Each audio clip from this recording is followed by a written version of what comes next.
Leipzig wird jetzt zurückgeschossen. Und von jetzt ab wird Bombe mit Bombe vergolten.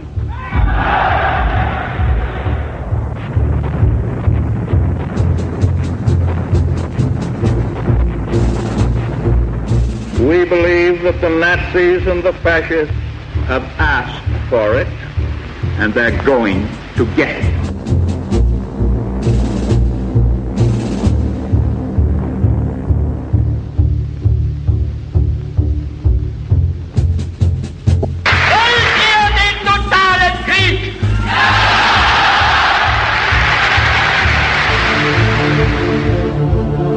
Los socios americanos de Hitler.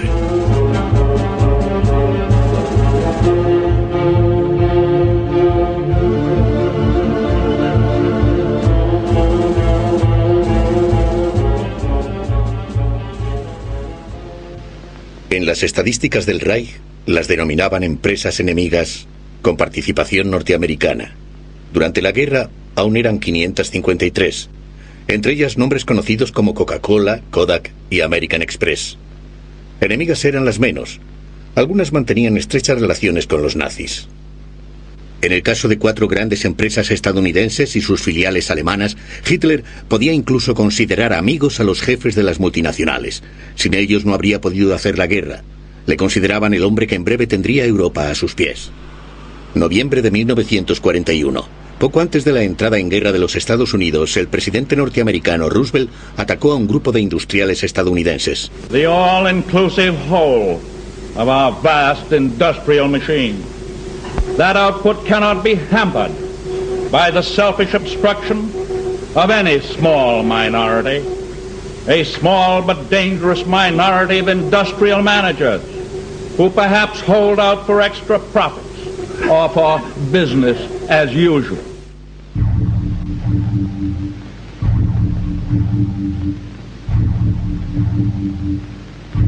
En la década de los años 30, Standard Oil, posteriormente Esso, era el mayor gigante del petróleo de los Estados Unidos.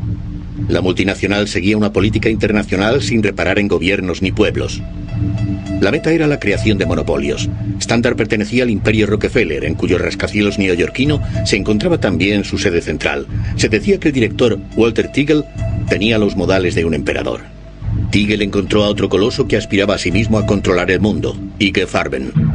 También en el gigante alemán de la química un hombre tomó el poder, Hermann Schmidt. Al principio era competidor de la Standard Oil. IG Farben había desarrollado el procedimiento para la fabricación de gasolina sintética. Aquel que poseyera la patente sería dueño del mercado mundial si se sufría una escasez de petróleo.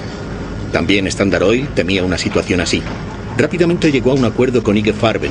Los alemanes necesitaban la pericia de la Standard para la costosa producción del combustible sintético.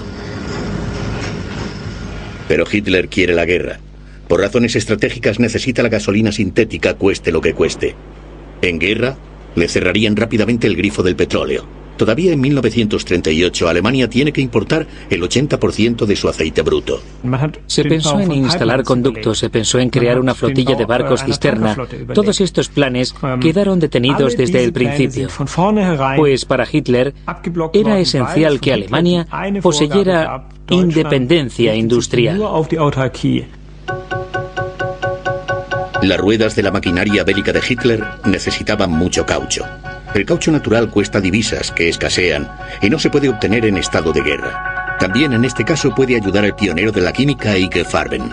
Había desarrollado la Buna, una goma sintética hecha de cal y carbón. Además de Hitler, hay un segundo interesado en la patente, Standard Oil. La multinacional intuye un mercado lucrativo que se quiere asegurar, al menos en los Estados Unidos. A Standard Oil no le molesta que Göring tenga pensado otro mercado para la gasolina y la goma alemanas.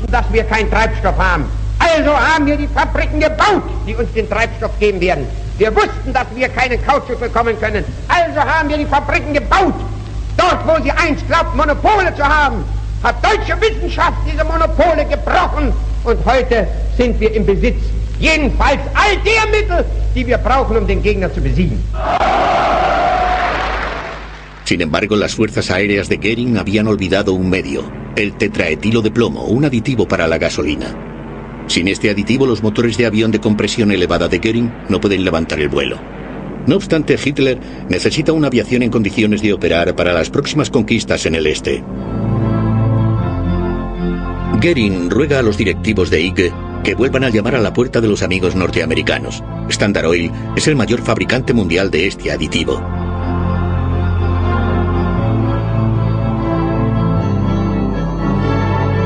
El director de la empresa, Walter Tigel, en Nueva York, y el director de IG Farben, Hermann Schmidt, en Berlín, habían decidido hacía tiempo la construcción de 2 fábricas de tetraetilo de plomo en Alemania. En julio de 1938, sin embargo, su producción es todavía insuficiente. Un rápido suministro directo debe evitar situaciones apuradas. La filial de Standard Oil en Londres suministra inmediatamente antidetonante por un valor de $20 millones a los nazis, a pesar del riesgo inmediato de guerra. Ahora Hitler puede anexionar los Sudetes y preparar la invasión de Checoslovaquia. En el verano de 1939, poco antes de la invasión nazi de Polonia, los ingleses vuelven a suministrar tetraetilo de plomo por un valor de $15 millones. Así se posibilitan también los primeros ataques relámpago a Inglaterra.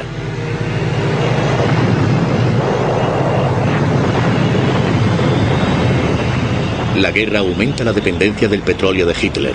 La producción sintética en Alemania solo aporta la mitad de la cantidad necesaria. De nuevo se encuentra a merced de los amigos norteamericanos. Standard Oil posee casi la mitad de los campos petrolíferos rumanos de Ploesti. Se trata de la fuente de aceite bruto más importante de Alemania. Desconfiado como es, Hitler arrincona a los rumanos. Dejan de tener voz en la sociedad petrolífera rumano-americana de la que son socios y tienen que ceder a la Luftwaffe la protección de los campos petrolíferos. Sin embargo, Hitler aún necesita más. Por una correspondencia que se encuentra en el archivo militar de Friburgo, se demuestra que los nazis necesitaban sin falta lubricante de petróleo residual y que únicamente los Estados Unidos podían suministrarlo. El suministro era indispensable para la guerra y debía realizarse durante la misma. De hecho, los Estados Unidos suministraron este lubricante incluso estando en guerra, por lo que yo sé, en cantidad suficiente para todos los años de la guerra.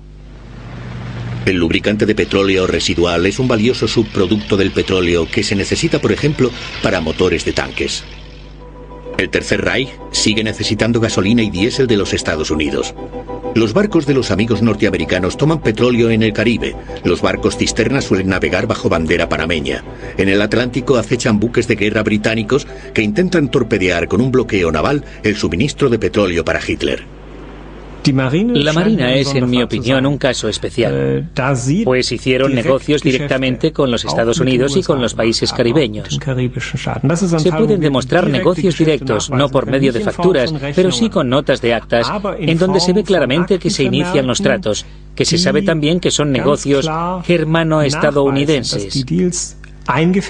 Asimismo, que se paga también con divisas en curso, que los precios suben durante la guerra y que todo estaba autorizado por las altas instancias. Por un combustible diésel de alta calidad, el general en jefe de la Marina puede exigir $500.000 de divisas que escasean. Hitler quiere dominar el Atlántico con sus submarinos. También para los suministros de diésel puede contar con la ayuda de sus amigos estadounidenses. Además de Standard Oil, se trata principalmente de Texaco, del amigo de Hitler, Torkil Riva, un norteamericano de origen noruego, que también tiene relaciones con el servicio secreto alemán, cuyos hombres de confianza elogian a Riva. Se certifica que es pro-alemán y se le clasifica como sincero admirador del Führer.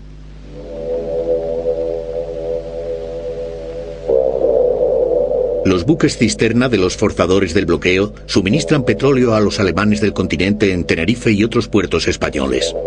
Incluso lo trasvasan a submarinos alemanes en mar abierto frente a la costa española.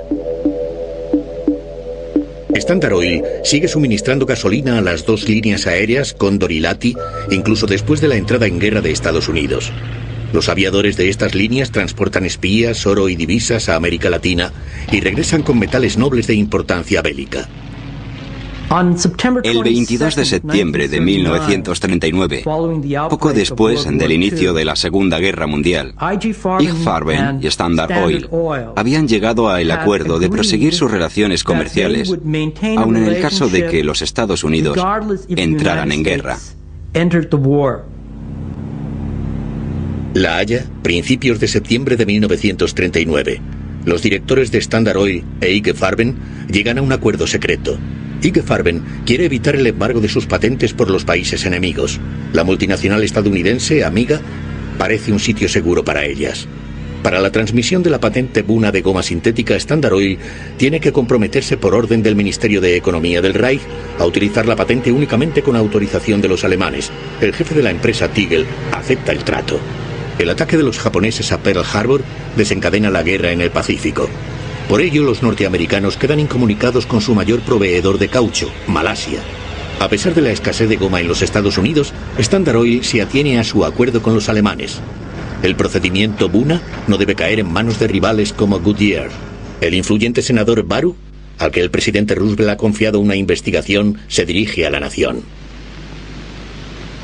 We find that the existing rubber situation to be so dangerous that unless corrective measures are taken immediately, this country will face both a military and civilian collapse. Al mismo tiempo, hay que racionar la gasolina en este país donde abunda el petróleo. Numerosos norteamericanos, también diputados del Congreso, culpan de ello a las sociedades petroleras que siguen aprovisionando a los nazis y retienen además la patente del caucho. El senador Harry Truman, que posteriormente se convertiría en presidente, ordena una investigación del Senado sobre la situación de defensa, cediendo a la opinión pública. Le apoya a Thurman Arnold, especialista en cárteles del Ministerio de Justicia.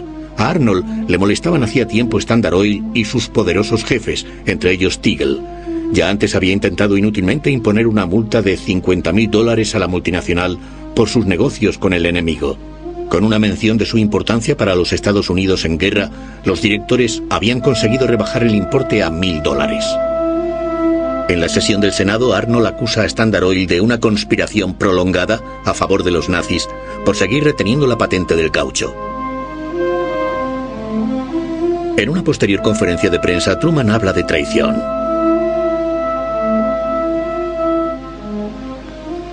Por decisión del Congreso se autoriza la utilización de las patentes de Buna en los Estados Unidos.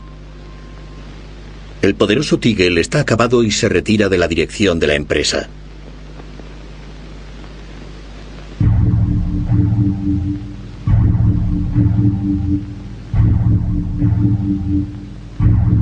El Führer y el Opel Blitz eran camaradas inseparables. Hitler y sus soldados lo utilizaron para el avance y después también para la retirada. Hitler era el espíritu de Opel. Lo que esto debía significar estaba claro: rendimiento, orden, fidelidad. Ya a principios de la década de los años 30, Opel, filial de la multinacional estadounidense General Motors, comienza a fabricar camiones militares. Al principio, sin embargo, en 1935, Hitler no habla de guerra, quiere el coche del pueblo. Die Ausstellung war beherrscht von dem Willen des Führers. Schafft den deutschen Volkswagen. Opel cree tenerlo ya con el P4, el coche pequeño más económico de su época. La empresa quiere el encargo, pero no lo consigue. Hitler quiere un vehículo de uso también militar, que los camaradas del pueblo puedan pagar para sus excursiones por Europa. En un principio, el coche cubo se convierte en el modelo de coche del pueblo más corriente.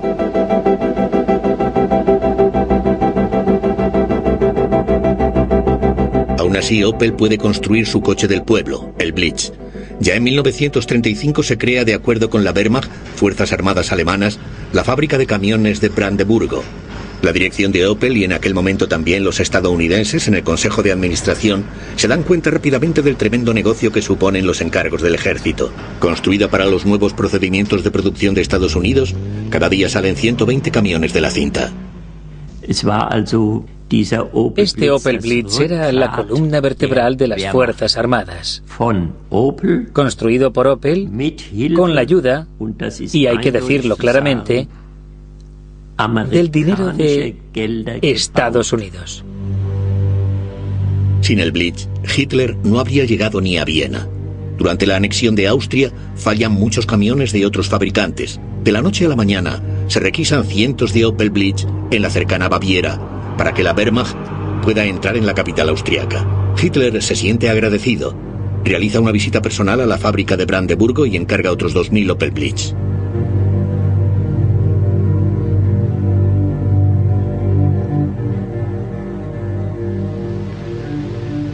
Durante la década de los años 30 y al inicio de la guerra hay un estadounidense que se ocupa de forma especialmente activa de las posesiones de GM en Alemania, James D. Mooney, el vicepresidente de la empresa. Por sus esfuerzos para la conversión de Opel en importante fábrica de armamento, Hitler le confiere en 1938 la Orden del Águila, la mayor distinción del partido para extranjeros. El Opel Blitz pasa las pruebas de fuego donde quiere que se lo utilice, en las conquistas del Este, la anexión de los Sudetes y la invasión de Checoslovaquia, pero también en las campañas relámpago hacia el oeste. En pocas semanas quedan sometidas Holanda, Bélgica y Francia.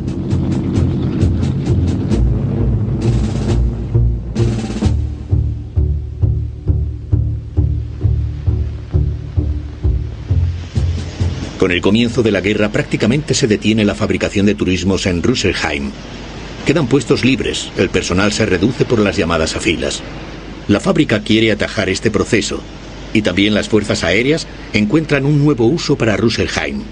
Opel produce ahora partes de fuselaje y motores para los Ju-88, los bombarderos más importantes de Hitler. Ya pocos días después del comienzo de la guerra, se había llegado a un estrecho acuerdo entre la Luftwaffe y la fábrica de Rüsselsheim. Esto se vio favorecido también por la reunión con el vicepresidente Mooney, que no solo tenía relaciones con la dirección del Partido Nacional Socialista, sino que se encontraba entonces en Berlín. Acudió a Rüsselsheim y se reunió finalmente con Göring. En su conversación con Göring, Mooney expresa una cierta simpatía por la política de los nazis. También él opina que Alemania había recibido un trato demasiado duro por parte de Francia e Inglaterra después de la Primera Guerra Mundial. Göring anima a Mooney a que haga de intermediario entre los países en guerra.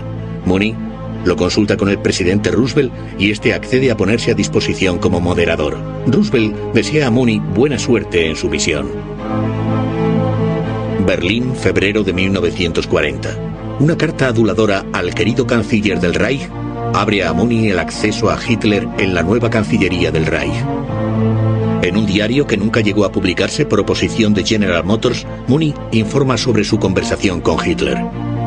En su informe a Roosevelt, describe a Hitler como acogedor y amistoso. Sin embargo, las exigencias megalómanas del Führer, que quiere que se reconozca a la Alemania nazi como potencia mundial, tienen a Roosevelt sin cuidado. Mooney ha desempeñado su papel de idiota útil. Messerschmitt, el subsecretario del Departamento de Estado, califica a Mooney posteriormente de fascista. El curioso episodio en torno a Mooney, el amigo de los nazis, no tuvo influencia alguna sobre el curso de la historia. Opel siguió fabricando vehículos militares, más de 100.000 tan solo en los años de guerra, que se necesitaban urgentemente debido a las elevadas pérdidas. El general von Schell, encargado de camiones de Hitler, certificó a Opel en 1941 que la guerra no habría podido llevarse a cabo sin la empresa. Entretanto, se había perdido la campaña aérea contra Inglaterra. Opel no podía construir Ju-88 con tanta rapidez como caían del cielo. Todo esto tiene un efecto positivo sobre los beneficios, lo que despierta envidias y rivalidad en el partido y los ministerios. En 1941, General Motors rechaza una oferta para vender Opel y retirarse de Alemania. En una misiva al comisario del Reich para propiedades enemigas, GM declara que justo había comenzado a identificarse con el destino global de Alemania.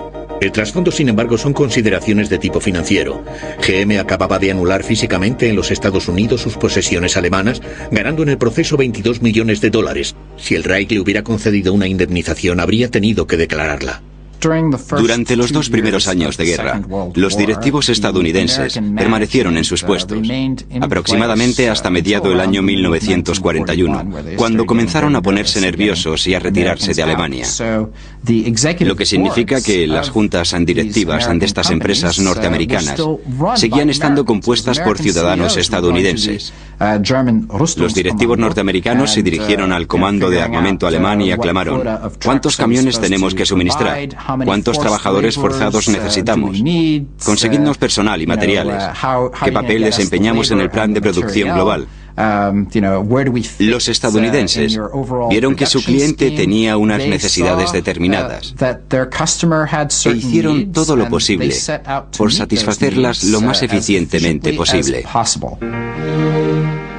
Mientras tanto, General Motors obtiene unos beneficios inmensos de la producción norteamericana de armamento que ahora organiza Mooney.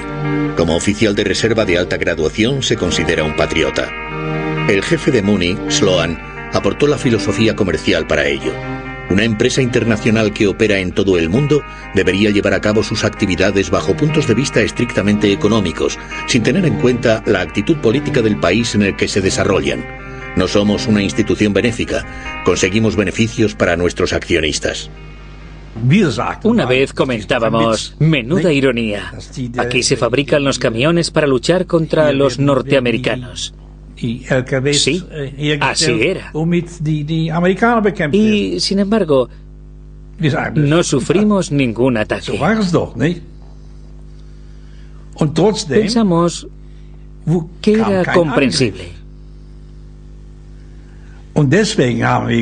Los norteamericanos no iban a ser tan estúpidos como para reducir a escombros su propia fábrica. Los norteamericanos no son estúpidos. Los bombarderos estadounidenses destruyen casi por completo la fábrica de Brandeburgo el 6 de agosto de 1944. No obstante, General Motors se embolsa años después una indemnización de $32 millones de los contribuyentes estadounidenses.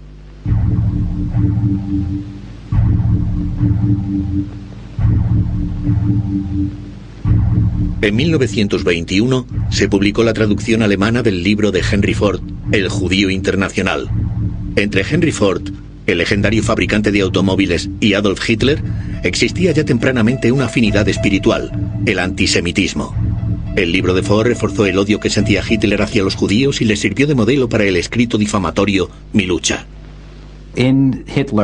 Los líderes industriales estadounidenses consideraban a Hitler y a las dictaduras fascistas europeas como una posible solución a los problemas que tenían con los movimientos obreros y los sindicatos.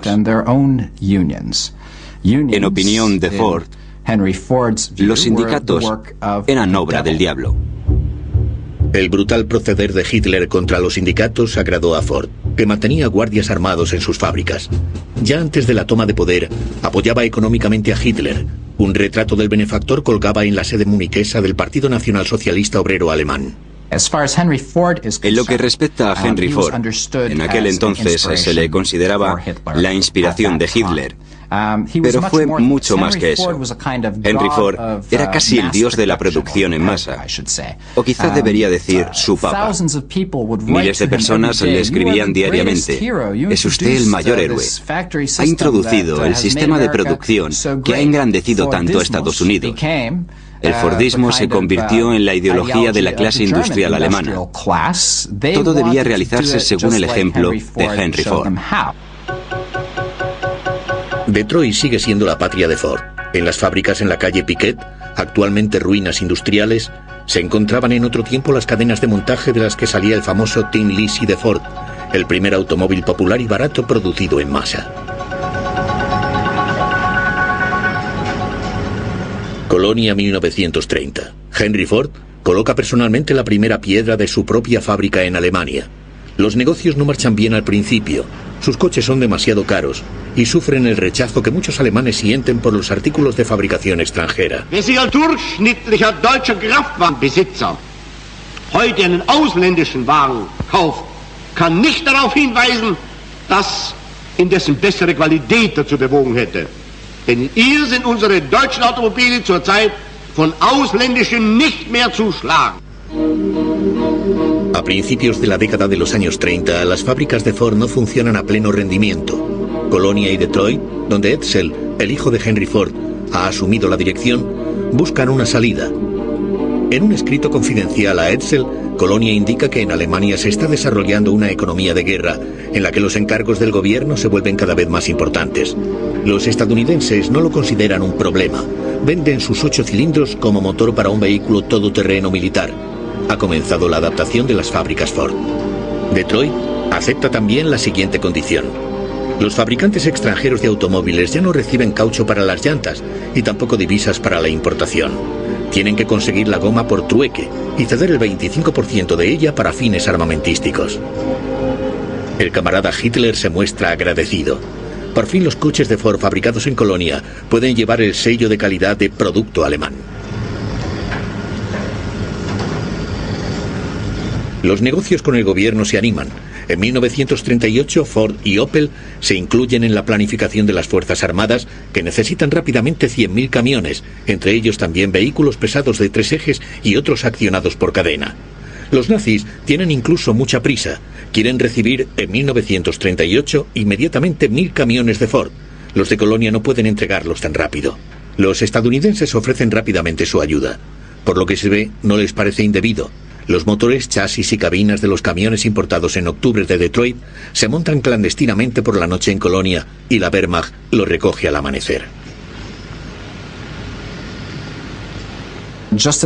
Justo en el momento en que el mundo entero está preocupado por Checoslovaquia y por el propósito de los nazis de extorsionar a Checoslovaquia e invadir los Sudetes, justo en ese momento, las Fuerzas Armadas acuden a Ford y le dicen: necesitamos 1.000 camiones ahora.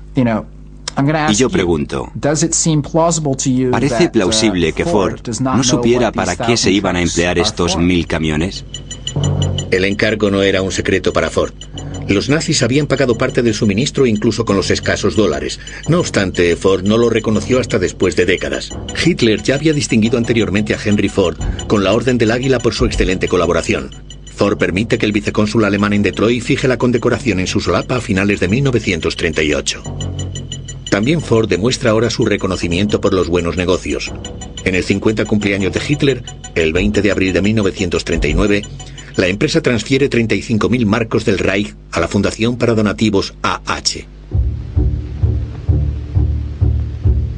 En los primeros años de la guerra, la producción de camiones aumenta enormemente. No se sabe que Ford haya protestado por ello.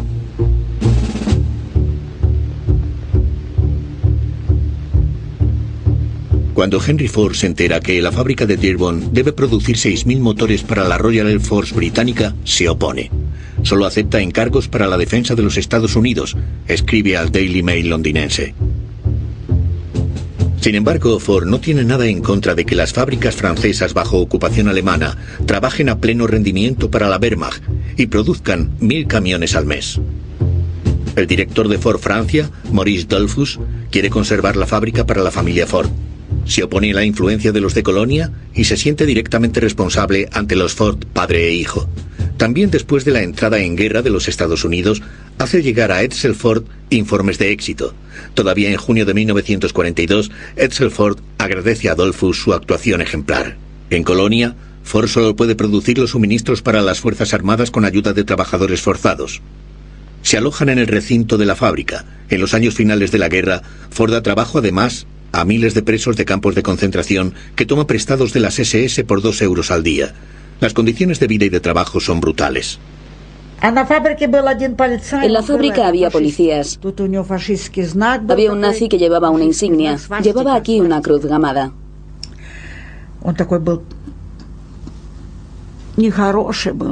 Era cruel, repugnante. Nos odiaba a nosotros, los rusos.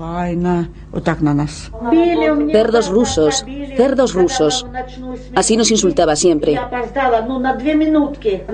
Una vez me pegaron cuando realizaba el turno de noche por llegar 2 minutos tarde. Aquel nazi tiró a mi amiga durante el trabajo por una escalera de hierro. Ella perdió el conocimiento. Un golpe en la cabeza no era nada. Para ellos no éramos personas.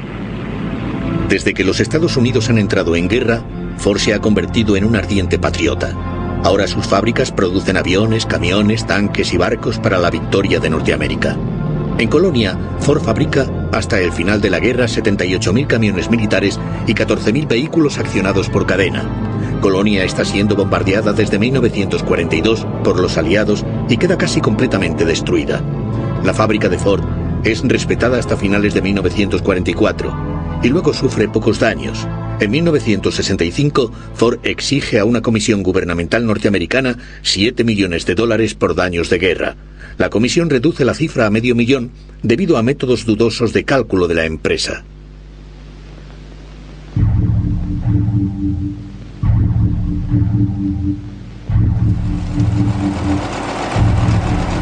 IBM ya fabricaba entonces los precursores de los ordenadores actuales. En Alemania lo hacía la empresa propiedad de la multinacional Deutsche Hollerith Maschinen AG de OMAG. Por medio de tarjetas perforadas podían procesar rápidamente cifras para estadísticas, asientos y cálculos e imprimir los resultados. Seid ihr entschlossen, dem Führer in der Erkämpfung des Sieges durch dick und dünn und unter Aufnahme auch der schwersten persönlichen Belastungen zu folgen? Entre el público de Goebbels, un hombre aplaudió con especial entusiasmo, Albert Speer.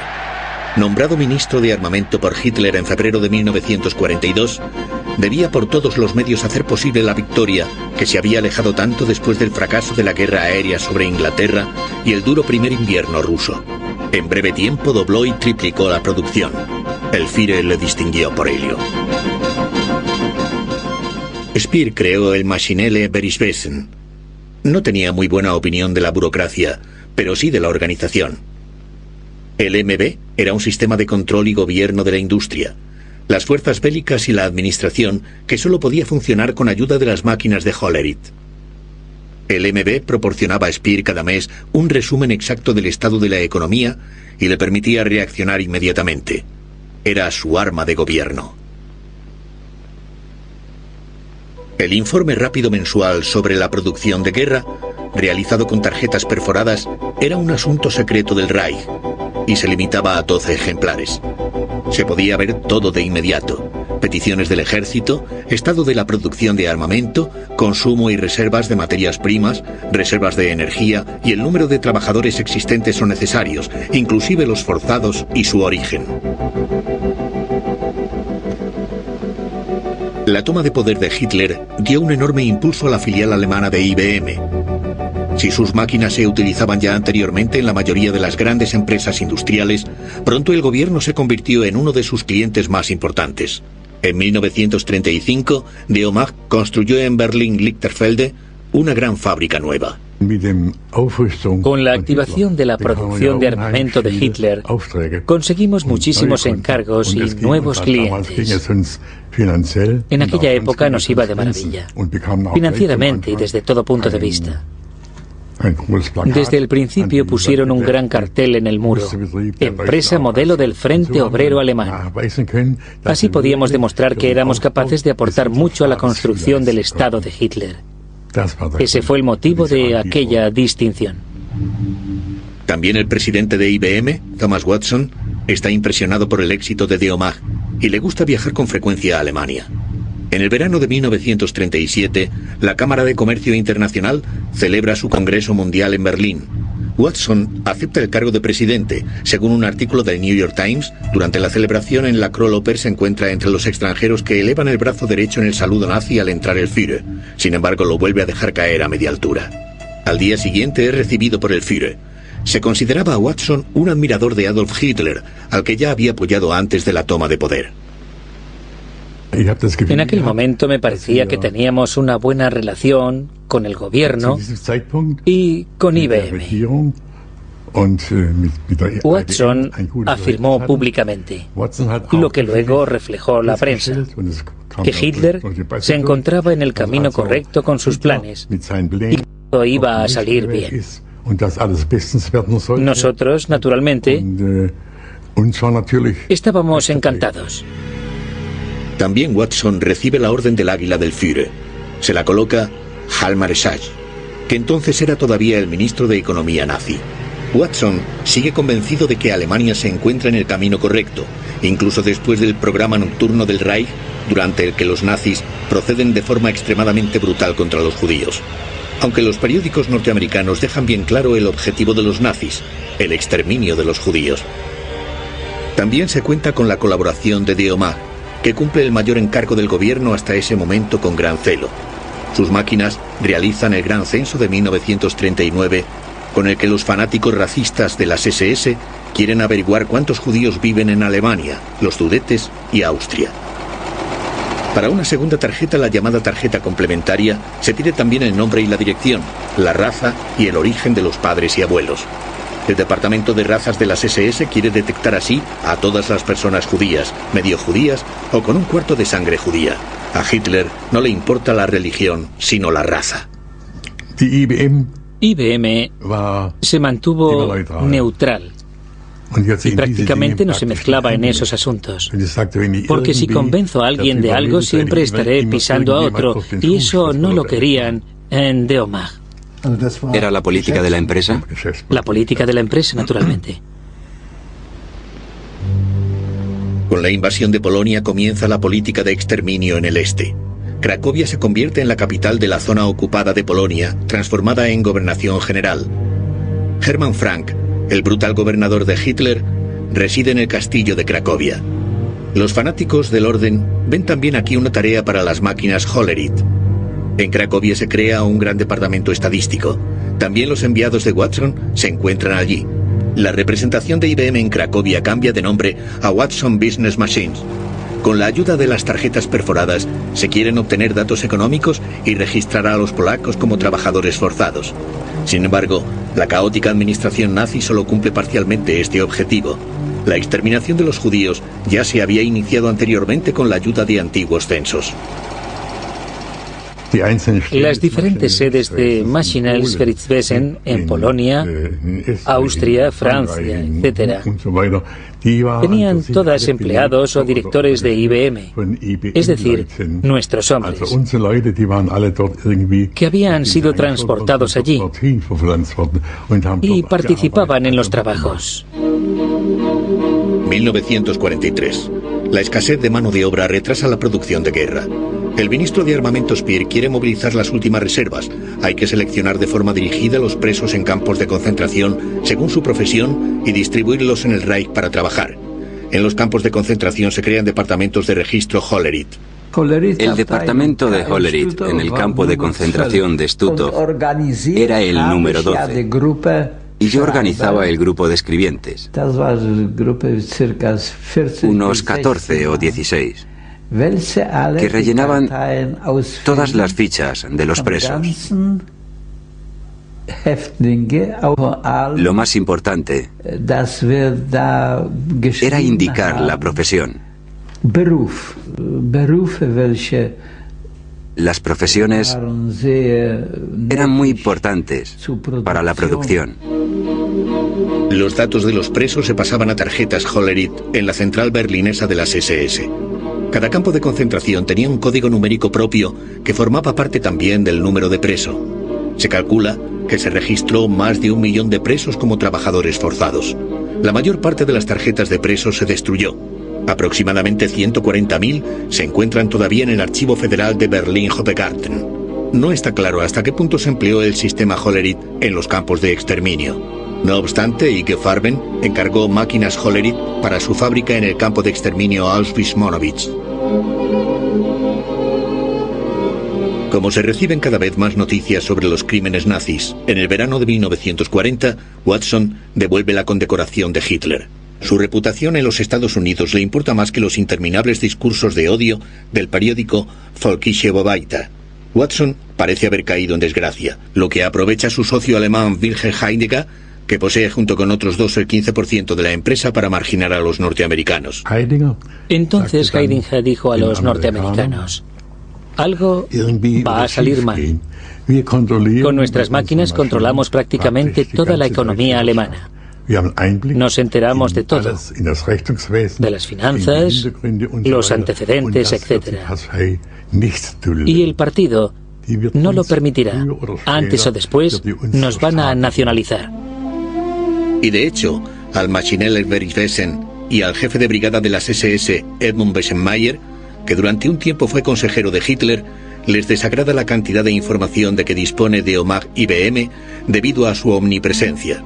Bessenmayer apoya la nacionalización según el lema «Es correcto aquello que beneficia al pueblo alemán». Sin embargo, Watson no renuncia tan fácilmente. En 1940 envía a Berlín a su hombre de confianza, Harrison Chauncey, quien no solo negocia con el jefe de Die Mag, Heidinger, sino también osadamente con Bessenmayer, de las SS, e informa a Nueva York en clave por intermedio de la embajada estadounidense. Bessenmayer se volvió conciliador en el transcurso de las negociaciones. Los nazis necesitan a IBM para su maquinaria bélica. En lugar de la nacionalización, IBM debe contentarse con la minoría de acciones. Siguiendo instrucciones de Watson, Chauncey también rechaza esto con el razonamiento: si los alemanes ganan la guerra, Europa quedará abierta para nosotros, y si la pierden, todo seguirá como hasta ahora. Con la entrada en guerra de Estados Unidos, los nazis renuncian a la expropiación y nombran a un fideicomisario de Deomag para IBM. Watson puede estar contento. De esta forma, IBM queda como propiedad de la empresa alemana Deomag hasta el fin de la guerra. Al Ministerio de Justicia estadounidense, la posición de IBM en Alemania le parece cada vez más sospechosa. Un experto en economía de la guerra del ministerio, Harold Carter, comienza a redactar un resumen sobre las actividades de IBM en Alemania y Europa, el informe Carter de 1943. En un anexo anónimo, evidentemente de un colaborador resentido de IBM en Europa, se califica la empresa de monstruo internacional, que pertenece a la misma clase que los nazis. El informe no tiene consecuencias. Los que se quedaron fueron los ganadores.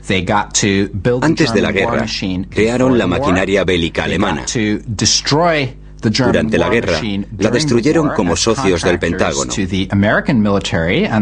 Y después de la guerra, regresaron por encargo del ejército norteamericano para controlar la industria alemana. Ya a finales de 1943, el inspector jefe Hiller de la Dirección General de Finanzas Berlín-Brandeburgo mencionó a Opel, Ford y Hollerith como empresas que habían obtenido pingües beneficios hasta ese momento.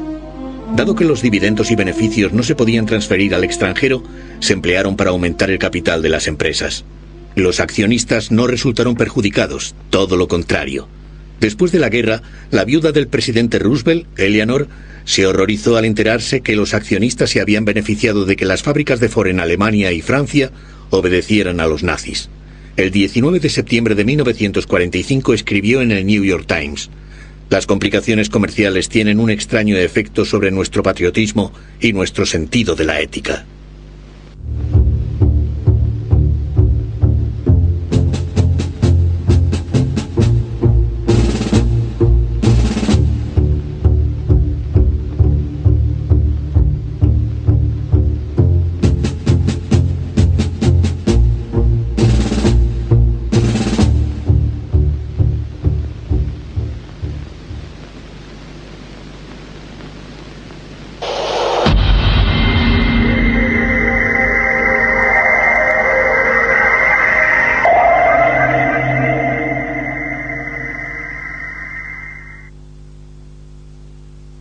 El director Walter Teagle tenía los modales de un emperador.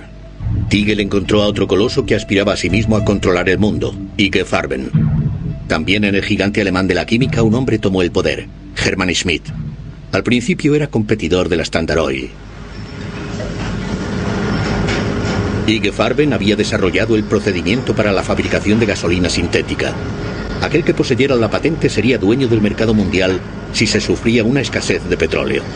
También Standard Oil temía una situación así. Rápidamente llegó a un acuerdo con IG Farben. Los alemanes necesitaban la pericia de la Standard para la costosa producción del combustible sintético. Pero Hitler quiere la guerra. Por razones estratégicas necesita la gasolina sintética, cueste lo que cueste.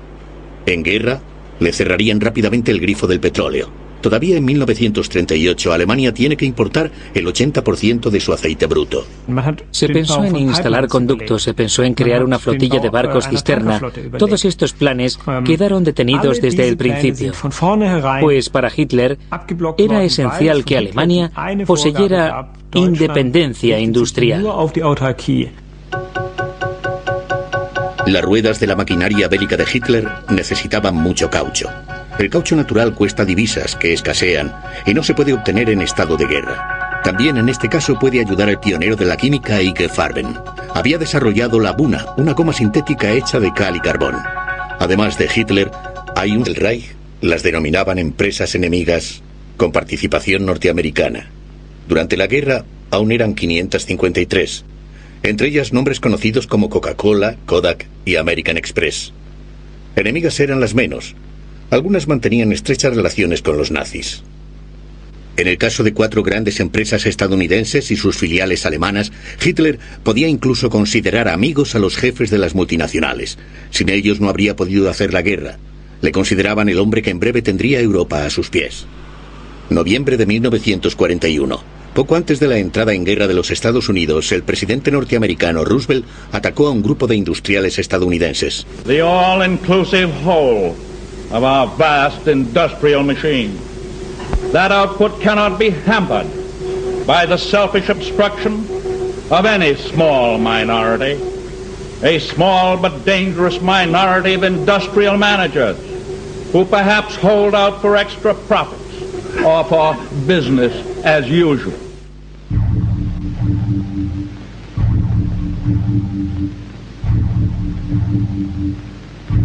En la década de los años 30, Standard Oil, posteriormente Esso, era el mayor gigante del petróleo de los Estados Unidos.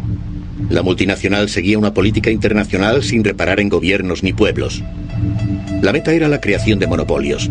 Standard pertenecía al imperio Rockefeller, en cuyo rascacielos neoyorquino se encontraba también su sede central. Se decía que Londres suministra inmediatamente antidetonante por un valor de $20 millones a los nazis, a pesar del riesgo inmediato de guerra. Ahora Hitler puede anexionar los Sudetes y preparar la invasión de Checoslovaquia. En el verano de 1939, poco antes de la invasión nazi de Polonia, los ingleses vuelven a suministrar tetraetilo de plomo por un valor de $15 millones. Así se posibilitan también los primeros ataques relámpago a Inglaterra.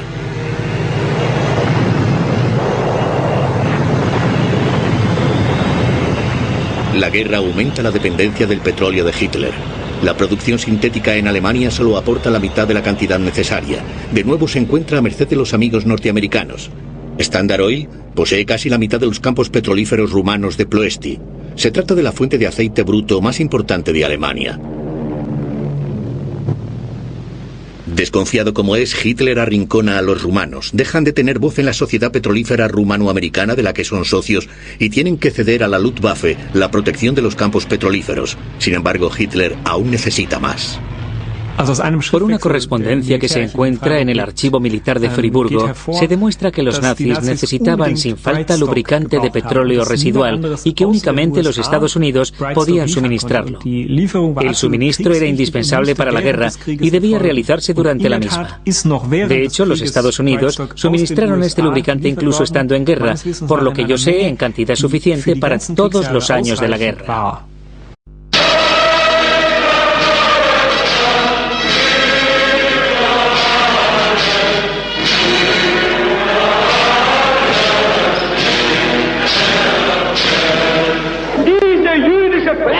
Frechheit hat länger gelebt, als sie in Zukunft noch leben wird.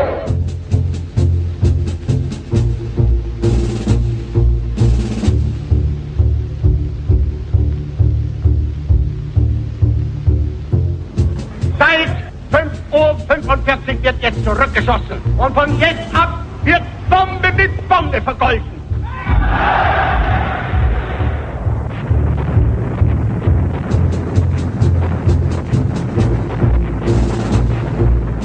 We believe that the Nazis and the fascists have asked for it, and they're going to get it.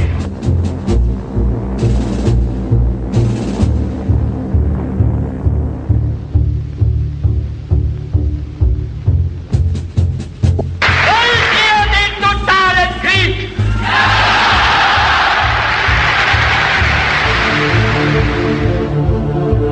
Los socios americanos de Hitler.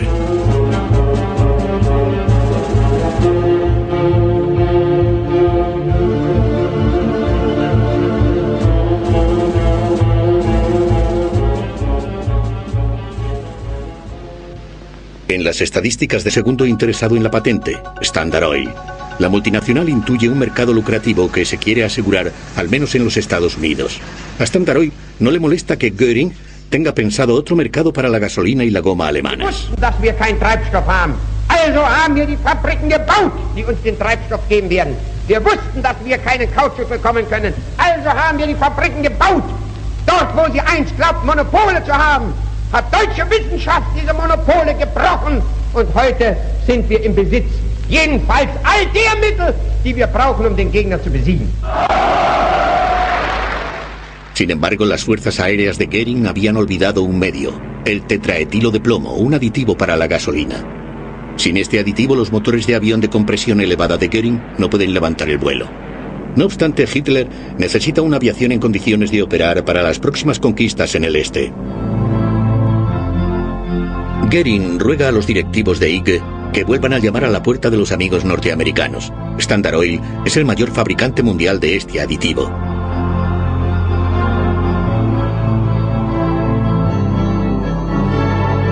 El director de la empresa, Walter Tigel, en Nueva York, y el director de IG Farben, Hermann Schmidt, en Berlín, habían decidido hacía tiempo la construcción de 2 fábricas de tetraetilo de plomo en Alemania.